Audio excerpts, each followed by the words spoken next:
നമസ്കാരം. ഇന്നത്തെ പ്രധാന വാർത്തകളിലേക്ക്.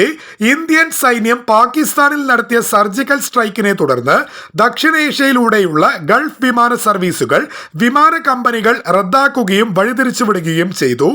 വ്യോമാതിർത്തികൾ അടച്ചതിനെ തുടർന്ന് വടക്കൻ ഇന്ത്യ, പാകിസ്ഥാൻ എന്നിവിടങ്ങളിലെ വിമാനത്താവളങ്ങളിലേക്കുള്ള സർവീസുകളാണ് റദ്ദാക്കിയത്. ദുബായ്, അബുദാബി, ദോഹ വിമാനത്താവളങ്ങളിൽ നിന്നുള്ള എമിറേറ്റ്സ്, ഇത്തിഹാദ്, ഖത്തർ എയർലൈൻസുകളാണ് റദ്ദാക്കിയത്. പാകിസ്ഥാനിലേക്കുള്ള ഇന്ത്യയുടെ വ്യോമാക്രമണത്തെ തുടർന്ന് വിമാന സർവീസുകൾ വഴിതിരിച്ചു വിട്ടതായി ഇത്തിഹാദ് എയർലൈൻസ് അധികൃതർ അറിയിച്ചിരിക്കുന്നു. ഇൻഡിഗോ, സ്പേസ് ജെറ്റ് എയർലൈൻസുകളും മുന്നറിയിപ്പുകൾ ഇപ്പോൾ നൽകിയിട്ടുണ്ട്. ദുബായ്, സിയാൽകോട്ട്, ലാഹോർ, ഇസ്ലാമാബാദ്, പെഷവാർ എന്നിവയുൾപ്പെടെയുള്ള സ്ഥലങ്ങളിലേക്കുള്ള വിമാന സർവീസുകൾ എമിറേറ്റ്സ് എയർലൈൻസ് റദ്ദാക്കിയിട്ടുണ്ട്. റദ്ദാക്കിയ വിമാനങ്ങളിലെ യാത്രക്കാർ ഒരു കാരണവശാലും പാകിസ്ഥാൻ വിമാനത്താവളത്തിൽ എത്തേണ്ടതില്ലെന്നും കറാച്ചിയിൽ നിന്നും തിരിച്ചുമുള്ള വിമാന സർവീസുകളുടെ ഷെഡ്യൂളുകളിൽ മാറ്റമില്ലെന്നും അധികൃതർ ഇപ്പോൾ അറിയിച്ചിരിക്കുന്നു.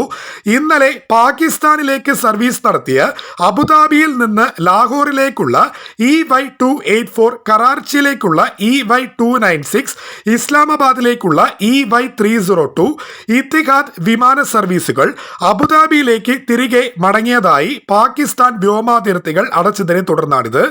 Karachi Abu Dhabi, Lahore Abu Dhabi, Islamabad Abu Dhabi വിമാന സർവീസുകൾ റദ്ദാക്കിയതായും എയർവേസ് അധികൃതർ ഇപ്പോൾ അറിയിച്ചിരിക്കുന്നു. ഇന്ത്യ പാകിസ്ഥാൻ സംഘർഷത്തെ തുടർന്ന് സുരക്ഷാ കാരണങ്ങളാൽ യൂറോപ്പിലേക്കും തിരിച്ചുമുള്ള വിമാന സർവീസുകൾ പുനഃക്രമീകരിക്കുമെന്ന് തായോനിലെ ഇവ എയർ അറിയിച്ചിട്ടുണ്ട്.